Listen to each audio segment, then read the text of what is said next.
Hi, and welcome to Cover Brand, where we cover all things branding, marketing, and advertising to help you understand what the hell branding is and how it works to grow your business.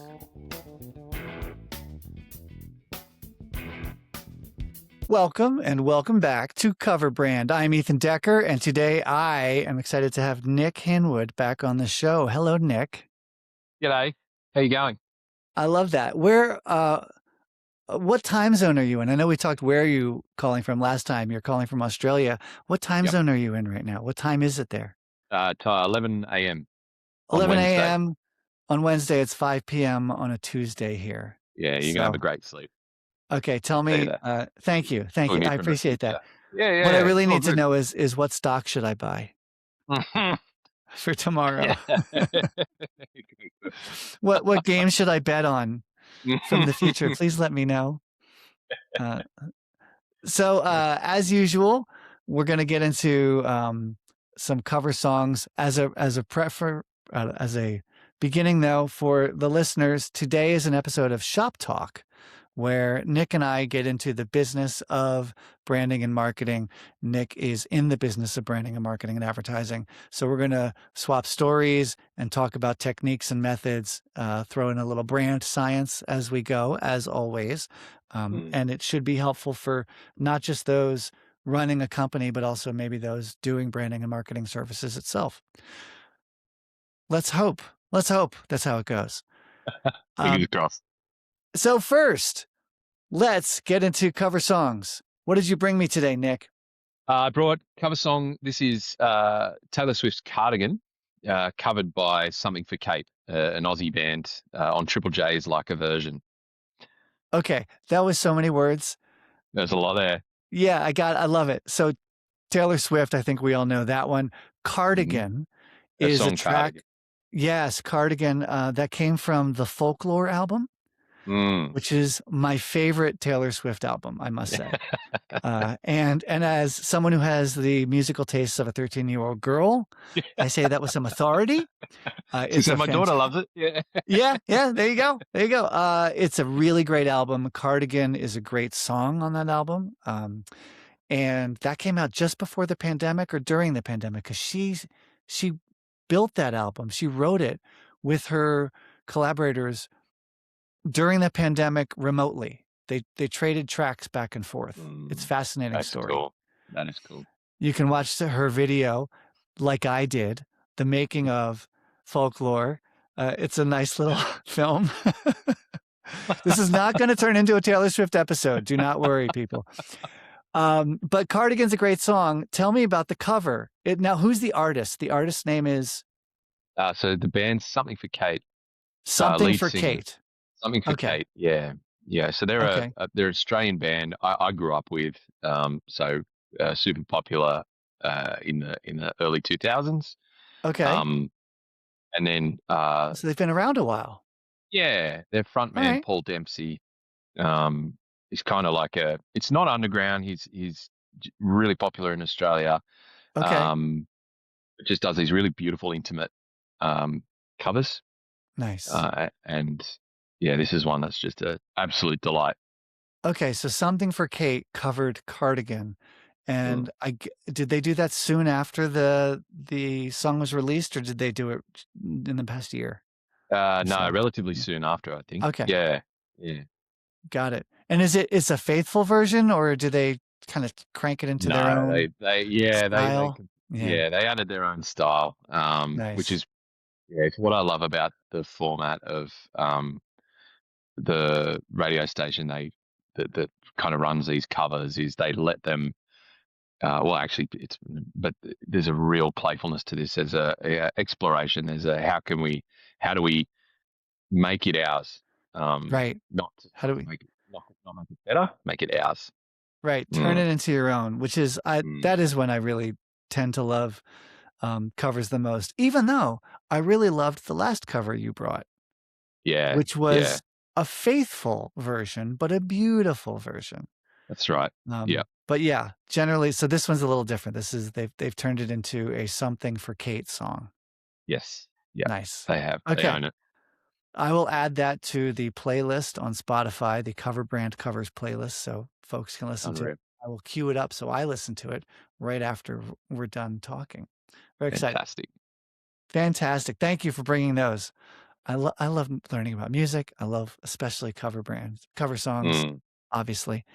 So thanks. Let's take a quick break and then we'll cover branding stuff. We'll be right back. unreal. These messages. Cover brand is supported by Segmentation Eau de Toilette, the new fragrance for those who slice up their market. It has beautiful high notes of occasions with just a hint of demographics. Segmentation Eau de Toilette. Show the world you have focus. And we're back with Nic Hinwood from Keo. Hello. Keo, hi Nick. Hey. Let's recap what Keo is for those who either did not listen to the previous episode or listened to 300 other podcasts between then and now and need to remember what Keo is. Yeah, no worries. Keo, we're a brand and marketing agency based in Tamworth, New South Wales, Australia, looking after our SMEs, small to medium Okay. businesses. Uh-huh. Mm. Fantastic. How long have you been open? We've been 16 years now. Yeah. Fantastic. Wow. Mm. That's rare because most businesses don't last that long. Yeah, I'm pretty stubborn. That's good. That's good. That's good. Okay. So let's talk about some of the typical client problems you find your clients bringing to you. Yeah. You said you're doing small, medium-sized businesses. Do you focus mostly on design work, or is it full service advertising and marketing, or is it in branding and brand strategy, or do you span all those things? Yeah, kind of, sort of. Okay. Um, we've evolved. Mm-hmm. So it began very much as the tactical um, Uh-huh. production of logo, website, and Yep. that's absolutely where I cut my teeth. Yeah. And then, uh, as demand was growing, there was a need to, well, I suppose my own curiosity as well, but started fueling Uh-huh. into this space of, oh, there's a reason why people need logos. There's a reason why they need websites, Right. and it's deeper than just the logo itself. So Right. when exploring what they looked like to businesses and what they actually Mm-hmm. translated to as a service, Yeah. um, and then began just, I suppose, skill stacking, and Mm-hmm. kind of expanding our work and our offer to a point now where it's brand advisory, brand strategy, Nice. uh, brand identity, and visualization, which encompasses the tactical as well. Right. Let me On ask you, Nick, campaigns. have you ever done a project where you've kind of realized the logo doesn't much matter to their business? Yes, absolutely. I love those moments because it often comes when a client really wants a new logo or thinks the logo matters or, right? Show me the Absolutely, logo. absolutely. Now, Um, I yeah, think that I know you love caveats, of course. Um, please go ahead. and the important piece there is that understanding that what attributes of that, if that logo is in fact valuable, based more around its recognition in the marketplace over my own opinion. And Mm-hmm. that Yes. ties in, I think, really well to, or dovetails into, what one of the common problems we see is the Mm. value that our clients place on the assets and the attributes they have or believe they Uh-huh. have. Right. Mm. Right. Yeah. Yeah. Ooh, Mm. there's some juicy science going on here. Okay. Mm. Two things I want to hit. One is your evolution as a Mm. marketeer, as a professional, um, kind of straddles the way I now frame up what brand even means to people. And I Mm. use this real simple shorthand. I love simple shit. You know me. Oh yeah, yeah, I like to keep it simple, keep it yeah, sticky, make it easy for everybody because it's not like the CEOs of Fortune 100 companies are really, yeah, they can be more sophisticated, but they like simple shit too, you know? yeah, Make it yeah. simple. So here's Good time for. the simple gradient. The range is from your small b brand, little b, like lowercase b, which is your logos, your colors, your fonts, your mascot or your character, maybe your brand sound, right? All those specific brand attributes or brand assets, you could say. And those are often the things people think of when they're new to marketing or building a company or a brand. Like, oh, that's Mm, what a brand is. I mm. need a logo. Yes. Um, and and then and in a big company, that's the kind of stuff that the people in the design department fret about. Oh, we got Yep. the wrong Pantone color, Yep. right? It should be this green, and it's the wrong green. We got to reprint all those. I don't know, Yes. bottles or coffee sleeves. Yes. Then there's on the far other end of the spectrum is Big B brand. And Big B brand is basically it's your reputation. What does the Mm, brand mean? mm, And what your brand means and what your reputation is depends on everything that's done, you or others, and everything that's said by you or others. mm, So some folks do think that a brand is what others say about you when you're not in the room, or it's just what people think of you. But that's missing the fact that the brand isn't that without the things you're doing to make them think those things. about the signals. Yeah, Here's a absolutely. really easy example. Apple has a reputation and it's cool and it's for creatives and it's high tech and it's expensive. It would not be those things without the aluminum chassis of the MacBook Pro and without Mm, the titanium case on the mm, iPhone, mm, right? And all of mhm, the actual things, the Apple stores, which are gorgeous, mhm. all those things that Apple does contribute to their reputation too. That's right. The sum of all its So, parts. yeah. And then you find some people in the Big B brand world who all they care about is the brand story and the brand meaning and what the brand evokes. And they kind of poo poo the colors and logos, but Mm, you need both. mm. And you need both in different degrees depending upon your business and your company, right? Absolutely. If Absolutely. if you're Starbucks, you do need to have a reputation. You need to evoke things. You need to bring in customers and you need to bring in employees. They employ, I Mhm, don't know, 100,000 people or more. mm.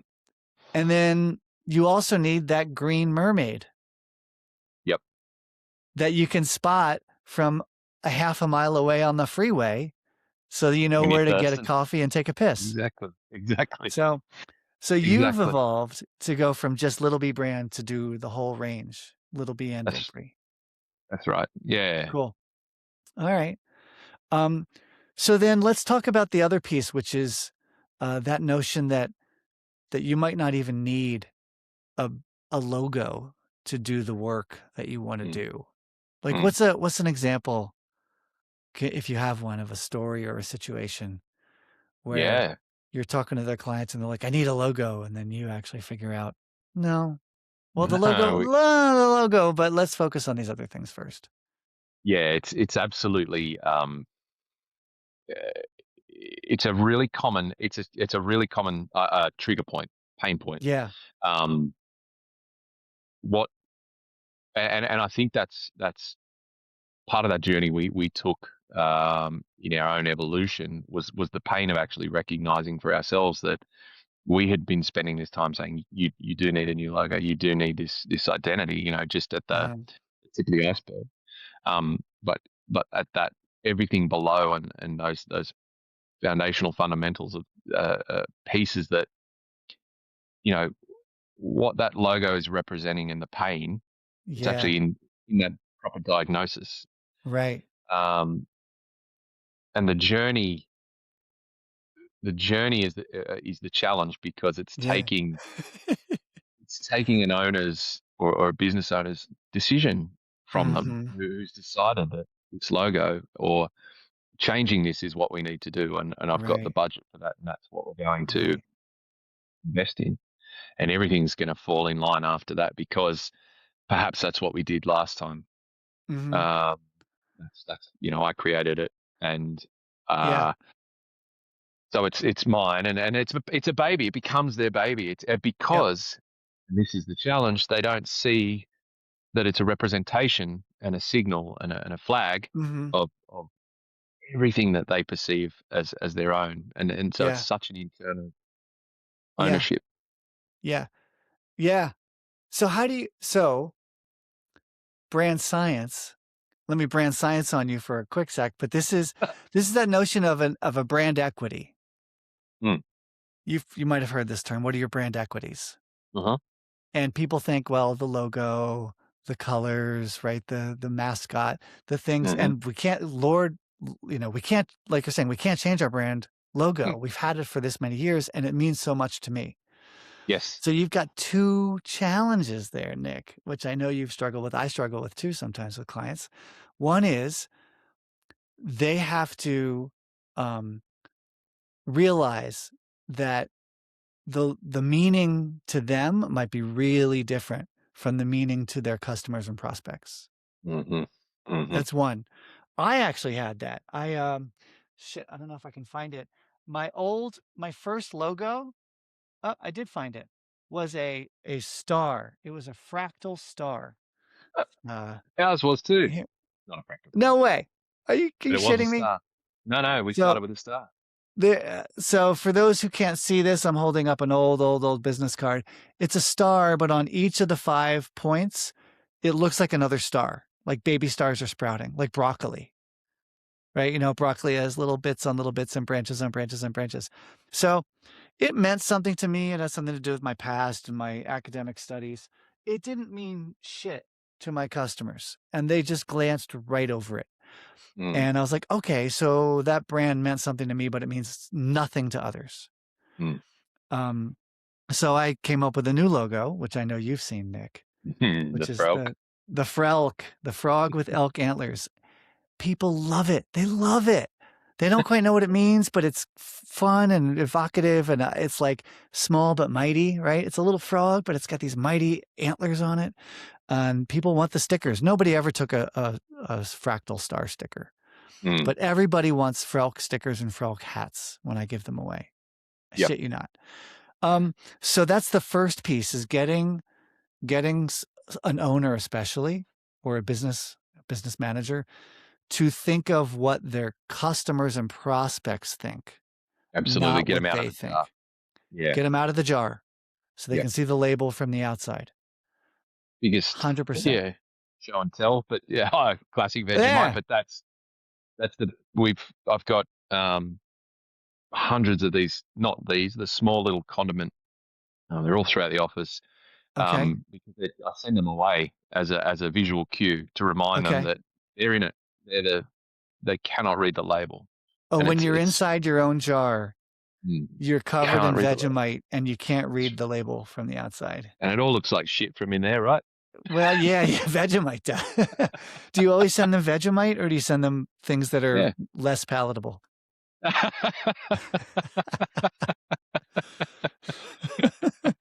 Because you've set the bar high with unpalatability with Vegemite, my friend. But that's a great metaphor. You're right. Well, So it they're is, inside of and it, and they can't see it from the outside. that's Does right. it And work intent, does that metaphor help you? Does it help them understand the yeah, issue? you Good. spread because you take that, and Vegemite's intentional as well. Big Australian brand, so instantly Uh-huh. recognizable. So they instantly kind of Right. go, I see. We can have the big conversation from a logo into Right. the big B, because that's where they start realizing, oh, Yeah. it does have a greater meaning to me. And I'm like, what are you Right. like? We can start instantly say, what are you feeling when you're seeing Yeah. the Vegemite? And it could be that visceral, like, I want to vomit. Uh-huh.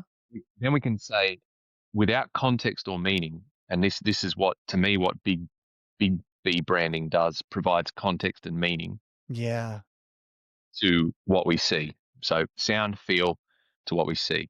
Yep. Um, if I take that Vegemite and I dump it on the floor outside of the jar, we're not going to be spreading that on our toast, are we? We're Right. we're going to Right. our the way that's brought to us, the way that is communicated to us, is so important. If it's not packaged up nicely and neat in a jar and communicated that you can spread this on your toast, if Mm-hmm. it's just out there for anyone to interpret in any kind of Right. shape, form, I'm Right. going to assume it's shit, and I'm going Yeah, to want that's nothing to right. do. A blob of Vegemite on the sidewalk looks like a turd. If that's on my shoe, I'll burn it. Yep. But if it's on my toast, I'll eat it for breakfast every morning. And But it's you won't such a put it difference. on your toast unless it Correct. came in the jar with a nice label. Correct. Correct. That means So something to it's me. Yeah. exactly, Yeah. exactly. You That's good. are so for the owner, they're the ingredients. They know the method. They're everything in there. Right. They have that. Absolutely. Absolutely. You are that. That's great. The duty is to get that communication out. Yeah. Yeah, Well, that's your duty.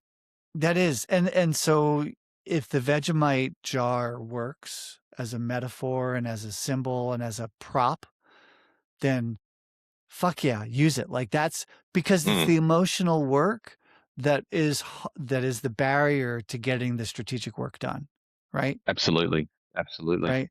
Like you could have a great brand, a great package for someone's product that'll help it sell much better, a new logo that'll help it communicate much better, and the owner might not be able to let go of the old stuff. Mm, So the barrier really is the owner's mind, the owner's emotions.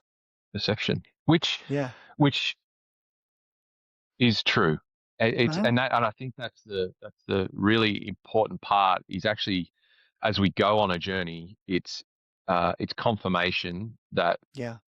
absolutely your perception is very much yours and Uh-huh. um, right or wrong, it exists. So there's this moment that we need to go through and Yeah. um, really kind of cherish. You don't want to, and I suppose you've got to de-arm or disarm that um, that intent You do. initially to say the duty here is so that it's actually a consistent reflection of who you are, Yeah. what you are, and why people should care. And Well, as marketers, as professionals selling marketing, we have to practice what we preach on our clients so that their brand can work on their own that's right. customers, right? That's right. So we have to find the psychological way in to Mm, the founder who doesn't want to let go of their crappy old logo, yep. right? Yep. Yeah. Yeah. And So there is nothing more frustrating just in that journey of where the founders at arm's length. It's uh, the decision maker's not actually even in the room, and oh yeah. Oh, that's brutal. 'Cause you yeah, have to get to those people that are emotionally tied up, and those are the ones making the decisions. Yeah. yep. So Vegemite, jars of Vegemite works for you. I like that. I like that a lot. Um, Data also helps, by the way. Another good thing is just and even video. Oh my God, I did a project once for Discovery Channel Mm, where we repositioned the whole brand. And this was 15 years ago when I was at 72 and Sunny. And their brand, they knew their own brand problem. Do you know Discovery Channel? yeah, It's a network, yeah, and it's got like Shark Week yeah. and Man versus Wild and The Deadliest Catch and Bear Yes, yeah, Grylls and all these cool shows. People loved the shows. But then I just did like Man on the Streets. I yep. literally offered people like a $10 coffee gift card or something if I could just ask them 3 minutes of questions about TV.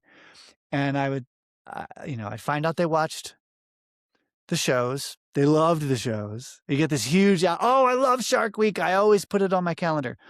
And then I'd say, so if you had to pick a famous person to represent Discovery Channel as a network, what famous person would you pick? Or what kind of person? And they would say things like, I don't know, like a professor or like a Yeah. elementary school teacher. I don't know, maybe like the geeky scientist Bill who Nye. Yeah. Bill not even, not I as mean, interesting as Bill Nye. Like Discovery Channel was like, oh, like a PBS public access special for kids, yeah, like an TV adult for Sesame Street. right, adults says and it was all this stuff that was educational and kind of boring and it didn't have any of the passion that they had Mm, for the show. And mm, so our job was, I mean, they kind of knew this was the problem, but also our job was then to persuade them of our idea. And what helped persuade them was showing those videos of those people on the street just off the top of their head talking about what they think of the brand. So you could probably do that too if you've got a particularly stubborn or sticky owner, is go talk to some folks who think of or know of their company, or if you're showing work, be like, what does this logo mean to you? And just get people's top of mind perceptions as evidence, as outside thinking, as outside fresh air that's not inside the jar. Absolutely. Yeah. And that being able to quantify, and Hmm. a big part of the drive we have um, is kind of that advocacy for their customer, the Yeah. advocacy for the opportunities they are missing. Yeah. It's not that it's a common, the veils are down or the blinkers are on. It's not Sure. common, but it is it's a big challenge. Yeah. And it does take something special for I think a founder to be cognizant of that, like to be open to hearing Yeah. the likes and dislikes and the Yeah. perception. Well, the other thing I'll say, and there's one more brand science thing I want to get to, but the other thing I'll say about persuasion and helping stubborn people or people who are uncomfortable with change or whatever it is, founders who are precious about their old ideas, um, compassion really helps. Mm, mm, Empathy maybe, but just compassion for where they're mm. at. Love, like just Yep. call it love, or like to Understanding. understanding, to Understanding. go at them with an attitude of love and Yeah. compassion, as opposed to an adversarial attitude of "you're such an idiot, you need to get over this shit." Absolutely. Right? Absolutely. It's critical. Stephen Covey, seek first to Yeah, understand, then to be understood. You put yourself in that place where I actually don't deserve to make yeah, any decisions on it until I properly understand where it's come from. And the best yes, place for that is through the founder. That's yeah, where you start. right. Mm. And then if you're Yeah. talking to the founder and it's going to be an uphill battle, or he or she really is precious about their old work and their old logo, let's say, or their old strategy or approach or product offerings, then to go and say, look, this is going to be a little challenging. I know this is going to be uncomfortable because you have put Mm. your heart and soul into this. This is your baby. Like, just to express that you understand Yes. does a lot of Yes. work. Absolutely. But Yeah. if take them on the journey of how do we that passion and the value of everything, Hmm. we want to bring that through. So Yeah. if you can show them throughout the process that if things, firstly, if things do need to change, if there Yeah. are things that we need to uh, not even drastically, but alter. We got to change our positioning. We got to relook at the look. We've got to Right. Right. um, re-enter the market. We're going to actually do this off the back of the work you've done, and Yeah. we can, if the symbology, if the colors, if those things are important and they're the hill to die on, then we can bring them in a way that Right. will carry that legacy. Yes. I had this with a client recently where their brand looked like an elementary school. Mm, It was that kind of, it felt educational, it felt yep. Yep. young, right? Yep. And they wanted to be elite level professional. And there were elements of their brand that they also felt were sacred to them. Mm, So it was a really interesting and fun design constraint to say, okay, mm, we got to use this element. It was a mm. tree, but we got to figure out a way to turn this tree into something that looks more like a luxury brand than it looks like an elementary school. Absolutely. And then there are going to be some things that she needed to do that also made the whole thing elevated. But we Mm, took her, like you said, we took her on the journey and we said, we mm. know your goals. And if Yes. these are your goals, then what it might take are a couple things that you're not going to totally love, but then a couple things we'll find ways to do. And that's the key. Yeah. You're mentioning there agreement first on the goals, absolute Yeah. complete unity. What are the goals? Yeah. Then we go and do the work. Then we Right. go and look for this because we're Right. agreed that these three things are the most important. Yeah, it's kind of like, well, if you really want to be able to climb a 5'11", you know, trad climb, Mm, then you need to do A, B, and C. And absolutely. if you don't want to do that climb, then forget about it, nutrition or training. Uh, Uh, Absolutely. you get it. Okay, I'm going to totally skip the other brand science shit because this is such a great conversation. Um, I love that you've got the Vegemite cans, the little baby cans to give to help people understand inside versus outside perspective, Mm, because that's so important.